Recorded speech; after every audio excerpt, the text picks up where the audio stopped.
Coming up on Capital Crossfire, conflict between Russia and Ukraine is escalating daily. A year from Joe Biden's inauguration, where does the president stand now? And who will take the Super Bowl trophy? Joining us from the left, Dalton, Juan, and on the right, Emily Thomas. And I'm your moderator, Jessica Nix. From the GWTV studios in Washington, D.C., this is Capital Crossfire.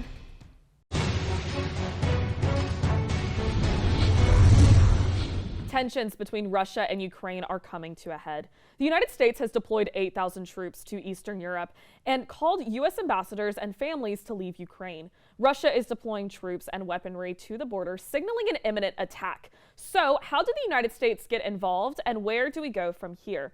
Our panel is here to discuss that and more. On the left, Dalton Juan, a freshman political science major from Portland, Oregon. Dalton is a member of the GW College Democrats. On the right, Emily Thomas, a freshman majoring in business and finance from Peabody, Massachusetts. Emily is a member of 3 committees on the GW College Republicans. Thank you both for joining us today. First up, we're going to start with Russia and Ukraine. Russian President Vladimir Putin is knocking on Ukraine's door. Russia believes they still have a right to Ukraine, and Putin is hoping to take back the country on the grounds that Ukraine is a democratic threat. Russia sees Ukraine as discriminating against the Russian language and trying to eradicate an ethnic group. However, Russian is spoken more than Ukrainian in the country. Also at stake is the Nord Stream 2 pipeline, a natural gas pipeline recently completed but not yet in use. The United States and Ukraine oppose use of the pipeline that would supply Russian gas to Germany. While Ukraine is not a NATO country, many NATO countries are rallying around Ukraine. Germany has yet to support Ukraine because of its reliance on the pipeline. The United States has deployed 8,000 troops, while Russia has deployed over 100,000 to the border. Putin has demanded certain diplomatic needs that cannot be met. French President Emmanuel Macron recently met with Putin to help hopefully de-escalate tensions. But with troop movements still happening, the diplomatic attempts seem fraught. So Emily, we're going to start this debate with you. Is it possible to de-escalate at this point, though diplomacy with Macron visiting Putin might be too little too late? Honestly, in my opinion, I think we're a little bit too late. I think Putin is very dead set on the fact that, you know, he is offended and going back on history in the fact that Ukraine is no longer a part of the Soviet Union. He's upset about that. He's upset about the language barrier, even though there's not really a language barrier, they're still speaking Russian. He's upset about the fact that Ukraine wants to join NATO, and I think he's creating so much getting so much media attention that he's going to go through with this regardless. He's already deployed 100 to 130,000 troops. He has 20 to 30 boats on the Black Sea. There's allies are coming all over the world to kind of defend, not necessarily defend Ukraine, but they're coming over and securing the borders because everyone's afraid in what's going to happen in the world. And I honestly think it's a little too late. And I think within the next 2 to 3 weeks or month that Russia's going to invade Ukraine. So Dalton, I'm going to give you the same question. Is it possible to de-escalate with diplomacy, or too little too late?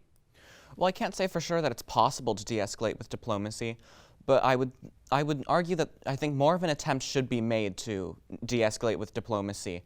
I think with the current state of international politics, I mean, if I recall correctly, Xi Jinping has stood in solidarity with Russia, and meaning that getting into a war with Russia could be disastrous for the world economy. So on that basis alone, I feel as though more diplomatic attempts to renegotiate would probably be for the best. As to whether or not we should stop our troop movements, I like to hope for the best, prepare for the worst. I mean, I don't think that we should stop moving our troops. I don't think we should stop preparing for the worst case scenario, but I'm also not saying that we should rule out diplomacy this early as an option. And, you know, I agree. I think that there should be matters that we should take to kind of prevent this from happening, because I agree. I think if Russia goes to war with Ukraine, it's going to be awful. If there's going to be allies coming from all over, I do think that, I know Biden has said from day one that we're not going to get involved, but I do think we're deploying troops to more so our allies like Poland. But I do think that if they go to war, that the U.S. is going to get involved, other countries are going to get involved, and I agree that I think we should try to prevent it from stopping, but I think Putin is so dead set on the fact that Ukraine has kind of disobeyed them and wasn't loyal to them. They're no longer one nation, that I think that regardless of what anything that we do, any matters we take, it's still going to happen. So Dalton, as the U.S. and Russia are both moving troops, are U.S. preparations and troops sent to protect NATO, and that's like the guys that they're kind of sent under, is it antagonizing the Putin administration? Oh, almost certainly, but I would also argue that that the Russian government moving troops along the Ukrainian border and moving it along NATO borders is also antagonizing us. So I would argue it goes both ways.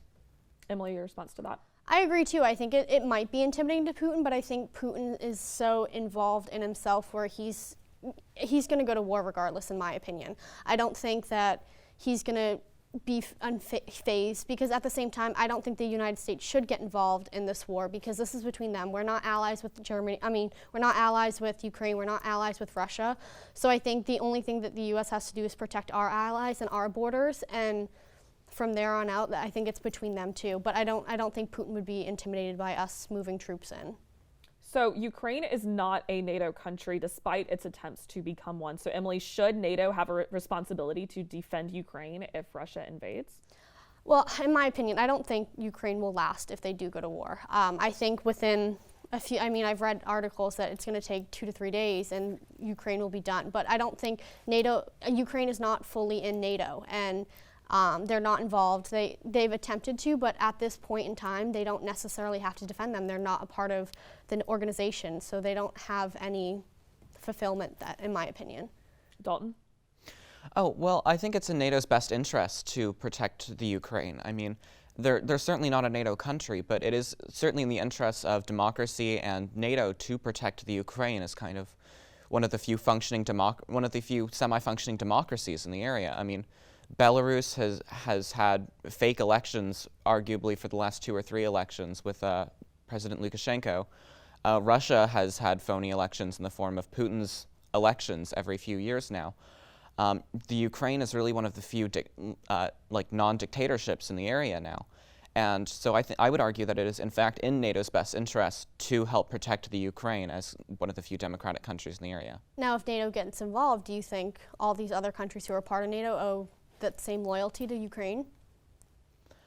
I really can't say. I mean, I do think that it is in our best interest to protect the Ukraine, but whether or not that outweighs the costs of going to war with Russia is another story entirely. I would say that NATO should continue with diplomatic negotiations, things like that, but as to whether or not it outweighs the cost of war, now that is an entirely different story. I'm not sure it would be in everybody's best interest to go to war over the Ukraine. It doesn't have that many natural resources. There's really not a good reason that that piece of land is particularly valuable to either side other than Putin's pride.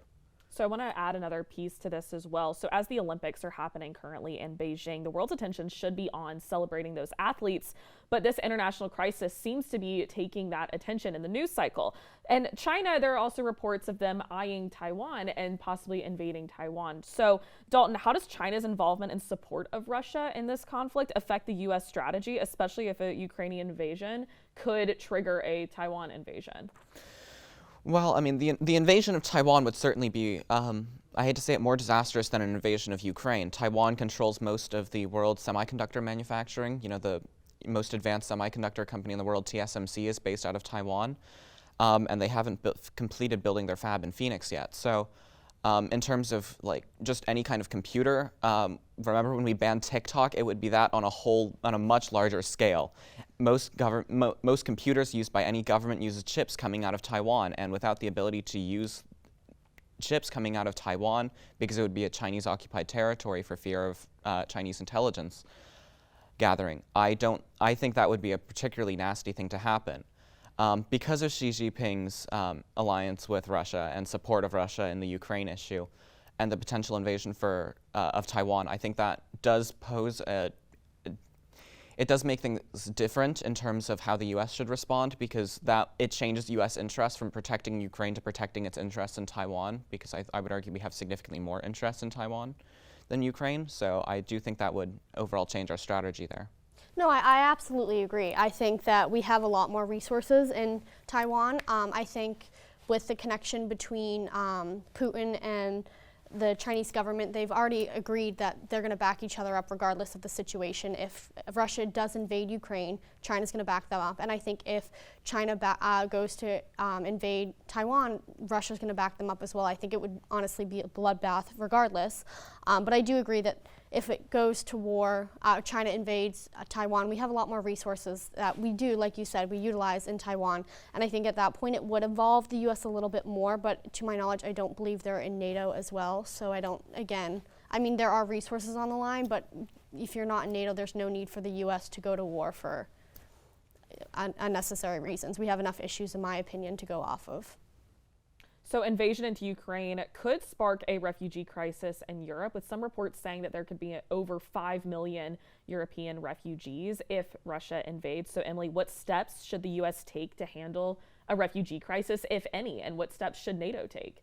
Well, again, I think my thought is Ukraine is not a part of NATO. And I get it. I mean, 5 million refugees is awful. I think that we should probably set up some form of refugee camps around the world to kind of ease off some of the tensions, because when people go to war, it's awful, you know.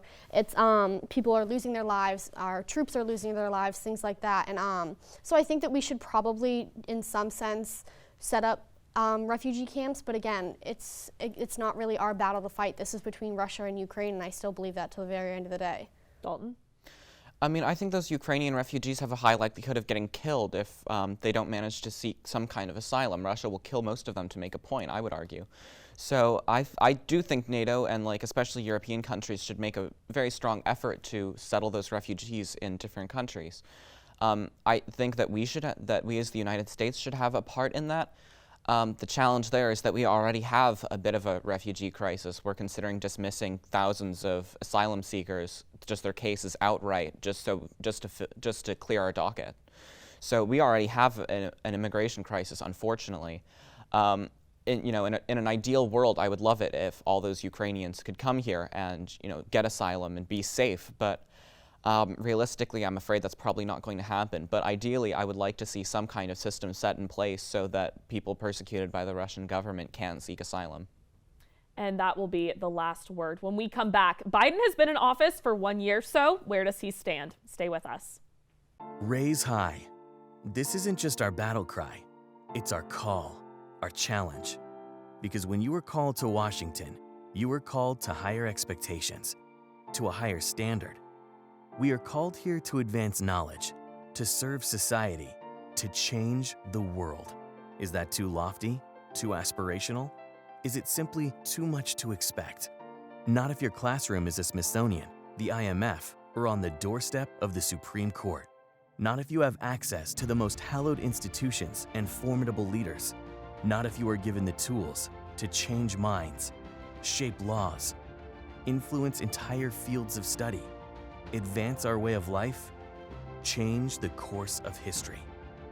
From the nation's capital to the four corners of the earth, to far below the surface and far beyond our atmosphere.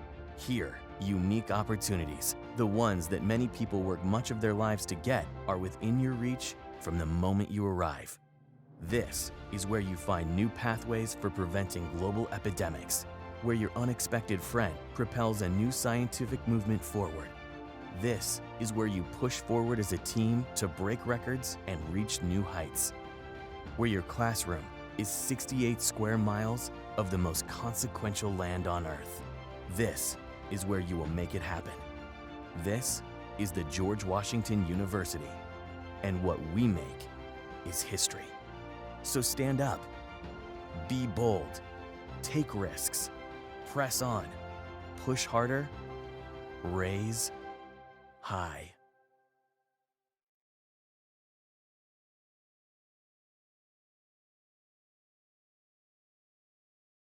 President Joe Biden has been in office for 1 year. The pandemic is still raging, inflation is at an all-time high, but Biden did see a positive jobs report. So let's start with rising inflation. Inflation surged 7.5% in the past year, the highest amount since 1982. Fuel oil rose the most in the past year, but housing and food prices are also surging. Separate from inflation, the jobs report, despite the Omicron surge, payrolls show a surprising gain of almost 500,000 jobs in January. Wages also increased, with most hires in leisure jobs like bars and restaurants. So, Dalton, I'm going to give you the first question. The Fed has announced that they would increase interest rates to combat inflation. Coupled with the positive jobs report, will the Fed increasing interest rates slow down job growth? And what will that mean for a Biden economy? Well, I mean, having the Federal Reserve increase inflation rates to combat, rather increasing interest rates to combat inflation is nothing new. I think that there is the potential, of course, for it to slow down some job growth, which would look bad for the Biden economy, but I think it's a necessary step in terms of fixing the economy. I mean, our inflation rates are sky high right now, and that's, I would argue, probably more bad for the economy than, maybe suppressing the job market a little bit. Emily? I agree. I think if we rise inflation rates, that it's going to lower the job increase, the job surge that's been going on. But at the same time, I don't necessarily agree with rising inflation rates because that's more detrimental. It's never good for the economy. Inflation isn't good to begin with. I think that, sure, it was, I think, 450,000 jobs were in January, and that's great. But that doesn't counter. I don't think that evens out his pros and cons for, his first year of presidency. I think, sure, there was a surge in jobs in January, but it was lower in November and December. It was also, sorry, I lost my train of thought. But it was also, I think rising inflation rates doesn't make it even in my sense.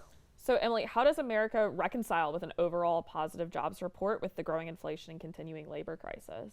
I mean, I think it's great that we've had 450,000 jobs, 460,000 jobs in January. I know it also kind of ties into the fact that there has been such a shortage for employees and staff for the past 3 years. People have been getting fired or leaving due to reasons with COVID, things like that. And so the seasonal employees was one of the reasons as to why there was a job increase in January. And it was great, don't get me wrong, but I don't think, as for when it comes to inflation, rising inflation rates and trying to kind of combat both issues isn't necessarily the right idea.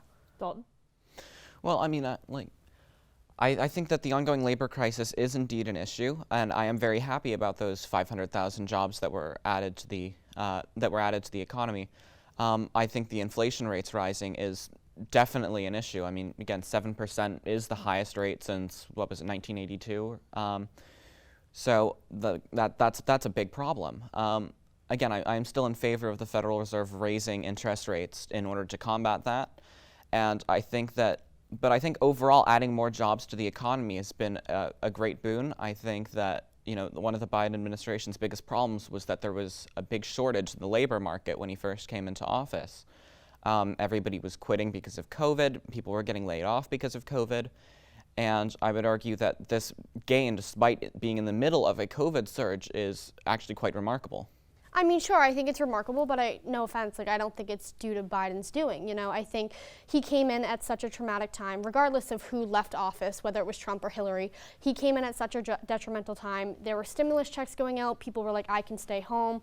I don't have to go to work. I can just say I'm sick, things like that. So there was a shortage of employees, and we had to recover at some point. And I think people are just tired of sitting at home.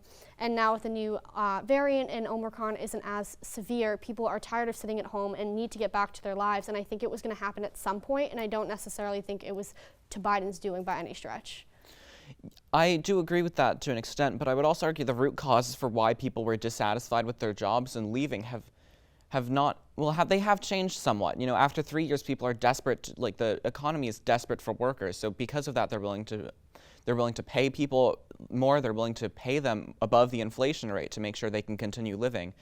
So maybe that's not entirely Biden's doing, but I would argue the push to allow people to stay home for a little bit and push for for those rights and jobs, I would argue can at least partially be attributed to Joe Biden.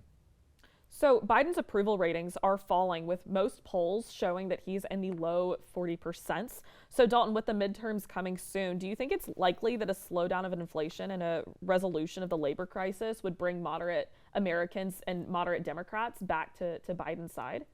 Well, I think that is certainly important. I unfortunately am not sure that's going to be enough, because we saw last year during the, admittedly those were more local elections, we saw lots of seats being lost to the Republicans in that election from the Democrats. So I would argue that it's probably not going to be enough. I would say that there is no chance that it will hurt that such things are happening. More jobs And if we manage to tamp down on inflation, I would argue that would also significantly help. But I'm not entirely sure that'll be enough in securing more Senate seats, and I'm afraid that we will probably still lose some. So, Emily, how should Republicans then, going into the midterms, capitalize on the falling approval ratings and rising inflation? I think since, honestly, the day Biden stepped into office, it was just an absolute fiasco. He got pushed around with Afghanistan. He hasn't necessarily been handling COVID the correct ways in people's opinions. So in my opinion, I think the second Biden stepped into presidency, I think the Republicans had the midterm elections. And I think if Biden continues, well, first of all, I think if Biden ends up going to war with Ukraine, the midterms will be full-on Republicans. I don't think the Democrats will necessarily have any chance of surviving the midterms if he goes to war after saying that he wasn't going to. I just think that the Republicans, in my opinion, I think they already have it pretty much. And as long as Biden keeps doing what he's doing, in my opinion, it will be an easy win. And that's going to wrap up our second debate. Up next, Rapid Fire. We'll be right back. Hi, Colonials. Did you know there are hundreds of ways for you to volunteer with GW? Each year, over 1,500 alumni, parents, and friends contribute thousands of hours to make our community stronger. There are countless ways you can volunteer, so it's easy to choose an opportunity that is most meaningful to you, like connecting with students and alumni based on your student involvement, identity, or personal interests. Getting involved with your local alumni network. Mentoring a current student via our online mentoring platform, connecting with prospective students through undergraduate admissions opportunities, serving on an industry network leadership council, becoming a social media ambassador. The list goes on. No matter where you are in the world or how much time you have to give, you can connect and volunteer with GW. And the best part, it's easy to get involved. Just visit alumni.gwu.edu/volunteer to learn more about these and other opportunities. Because of your service to GW, you are able to make a direct impact on the lives of former, current, and future students. We look forward to working with you. Raise high. The January 6th committee has continued their investigation with more subpoenas to top Trump officials, including the most recent one to former top aide Peter Navarro. Republican members of January 6th committee, Representative Liz Cheney from Wyoming and Adam Kinzinger from Illinois, have come under fire from their party for their participation in the committee. The two were censured at the recent Republican National Convention because of their commitment to the committee. Emily, is the party embracing Trumpism even more heading into the midterms by censuring Cheney and Kinzinger? Most Republican candidates right now are trying to paint themselves as the pro-Trump candidate compared to their challengers and shy away from embracing the Cheney moderate Republican side. Well, I mean, in my opinion, I think Trump necessarily wasn't my favorite. I think he had his moments, and I think he necessarily kind of ruined the stigma of the Republican Party. People are always like, oh, like you're a Trump supporter, and has that negative stigma. And that wasn't necessarily an issue beforehand, in my opinion. So I think Republicans going in saying that they're pro-Trump and everything might not necessarily be the best idea. I know there were some hardcore Trump supporters, and then there were people who were Republicans who necessarily didn't like him. And I think, from this point on, we need to move on from the Trump presidency, and we need to kind of focus on the fact that, like, not everyone is, like, Trump isn't the only Republican, and everyone can have their own opinions and values, and I think that we should kind of steer away from that aspect, in my opinion, and I think that we should just kind of continue onwards, especially with the midterms coming up. I don't think everything has to be, I mean, I know with the Capital 6 riots, that was awful, and I think that the investigation is still going to go on, and it's still going to happen, but I think with the midterms coming up, I still don't think it's going to necessarily change anything. So, Dalton, how do Democrats going into the midterms capitalize on these political moves from the Republican Party? Well, I mean, by painting themselves as pro-Trump, I would argue they're somewhat shooting themselves in the foot. I mean, Trump lost to Joe Biden not because I think most people were super pleased with the prospect of a Biden presidency, but because they were very displeased with the prospect of another Trump presidency. So if the party wants to continue to paint itself as pro-Trump, they can do that.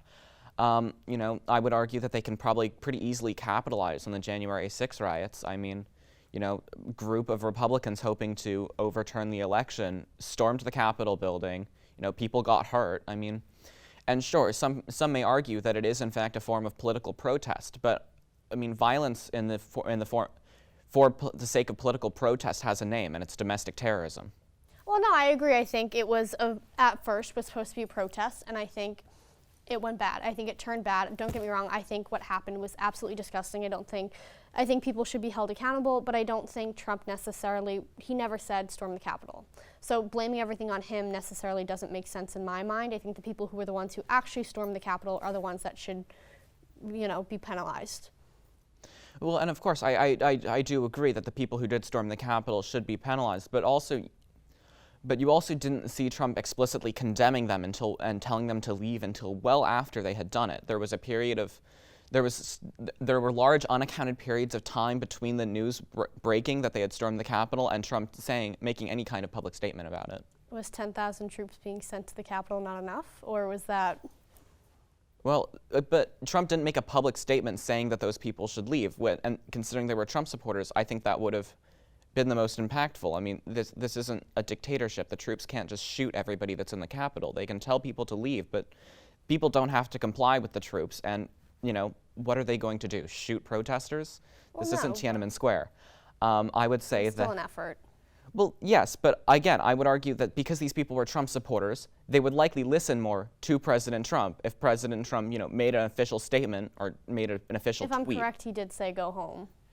But there was an unaccounted period of time between the news breaking that rioters had stormed the Capitol and Trump making an official statement. I don't remember the exact period of time, but I remember it was like 30 minutes or an hour or 2 hours or something. He still said to go home. Well, yes, but again, large unaccounted periods of time before he told people to go home. I mean, you can tell somebody not to do something 30 minutes after they do it, and that's not super helpful. Okay. Well, moving on from that, we are going to move into the Democratic state mask mandates. So Democratic states like New York and California are ending their mask mandates. New Jersey's governor announced that public schools would no longer require masks in the classroom. The threat of Omicron is slowly diminishing, with populous cities' positive case numbers declining. However, the country just reached over 900,000 deaths due to COVID-19. Abroad, countries like Denmark and the Netherlands are removing all COVID restrictions. The Biden administration is still advocating for following CDC guidelines and masking, so the Democratic governors are breaking from the White House. Dalton, I'm going to give you this first question. Headed into the midterms once again, it looks like Democrats are realizing mask mandates could bite them politically. Is this a political move for Democrats or a genuine signal that Democrats are loosening their COVID restrictions? I mean, I would argue that it's mostly a political move. I mean, we've seen mask mandates being highly politicized recently. I'm personally in favor of keeping the mask mandates around. They keep me safe. They keep the people around me safe if I get sick. They have been shown to reduce the rate of COVID transmissions. I would argue that this is probably not a wholly genuine move from the Democrats. I would argue that it's probably mostly a political move. Because Omicron just came. We recently just had huge spikes. We hit all-time numbers for COVID fairly recently.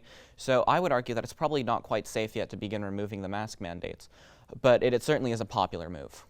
Emily, I'm going to give you the same question. Well, I completely disagree. I agree. I do think that the whole COVID thing has been politicized and to every single aspect. But I think as we are moving in, like I mentioned earlier, that, people are tired of this. They're tired. They want to go back to work. They want to get on with their lives. People are sick of all the restrictions and the mask mandates and the boosters and the vax cards, things like that. And I think that with Omicron, I had a runny nose for one day and I was fine. And, I think we need to move on from the mask mandates. People keep referring Omicron as the flu. Now, don't get me wrong, if we were talking about the Delta variants, that was more severe. But as, the evolution of this disease kind of goes on, we're reaching weaker strains, which is great. And I think that we're finally in this right motion and people are now less there was a spike, don't get me wrong, but the thing is people aren't dying. There's more people dying from cancer or AIDS or heart diseases than they are now from COVID, in my opinion. And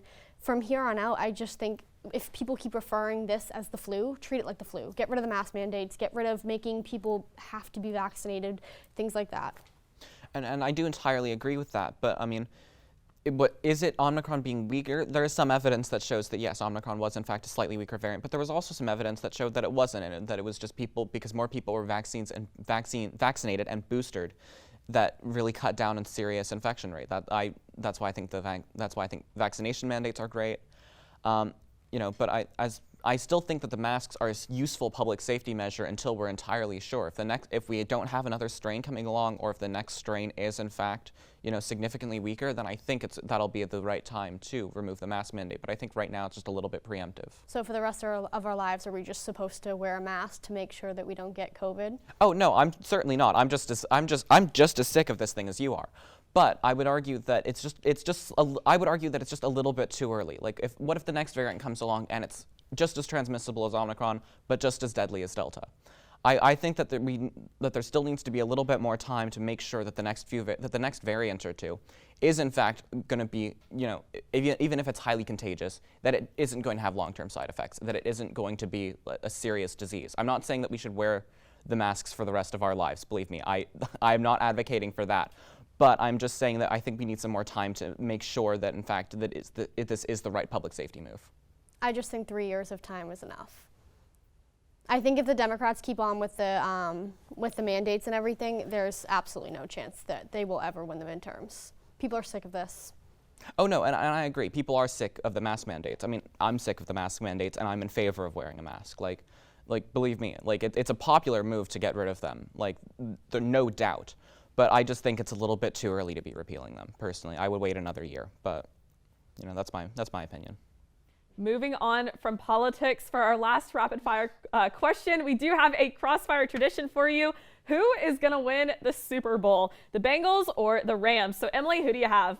Well, I'm from Massachusetts, so I don't really care right now. I guess I'd say the Bengals, because one of my best friends out here is from LA, and if they win, he'll rub it in my face. So I guess I'll go with Bengals for the time being. Dalton, who you got? I don't know. I don't really follow football, I'm afraid. I was a competitive rock climber. Football is really not my wheelhouse. I'm from the West Coast, though, so I guess I'm going to have to go with the Rams. All right, so we've got a divided house once again. I think I'm going to have to be with Emily on this one. I'm going to go for the Bengals, but we will have to wait and see.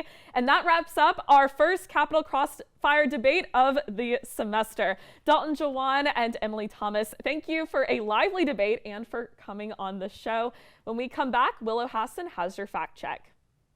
Universities like George Washington play a critical role in hosting debate and discourse on events of the day. The right answer is not to refuse the other. The right answer is not to say, get rid of this religion. It's not part of us. It's wrong. I think that the story of America is the story of race. So when I think of the questions that I'm asking or the stories that I'm going to write, I'm thinking, okay, well, what are we learning about our country? Well, I think the likelihood of him being indicted is close to 100%. There was a lot of hurdles that had to be cleared in order for that to happen. One of the reasons that Donald Trump is president is because there is such a frustration with the way that Washington functions. Sympathy is one thing, but empathy is the language of recovery, and it's something that's, without a doubt, instilled into every person that's in recovery. It's never lead with the positive, it's always lead with the perceived negative. Well, that is part of the problem. I mean, I actually would agree with you on that. Thank you. You're welcome. One of the things that we have seen that is most under siege in this country is the notion of civil discourse, and we here at GW, among other things, very much want to stand for that. This is truly an only at GW moment.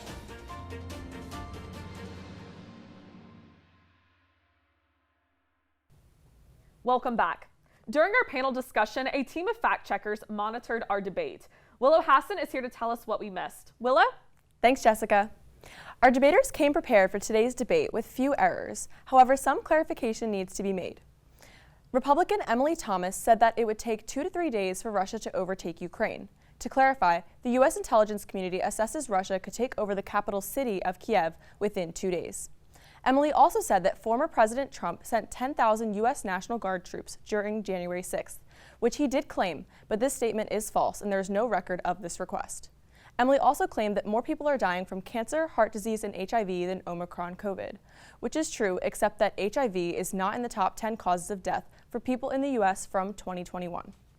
Democrat Dalton Juan claimed that inflation was at its highest rates since 1982 at 7%. However, it's the core personal consumption expenditure index that is at its highest rate since 1982. But the last time inflation was at its highest rate was during the 2008 financial crisis. And that's all from the Fact Check team. Back to you, Jessica. Thanks, Willow. Well, that's all for this episode of Capital Crossfire. Be sure to check us out at gw-tv.com and follow us on Twitter and Instagram and like us on Facebook. For all of us at GWTV, I'm Jessica Nix. Thanks for getting caught in the crossfire with us. We'll see you next time.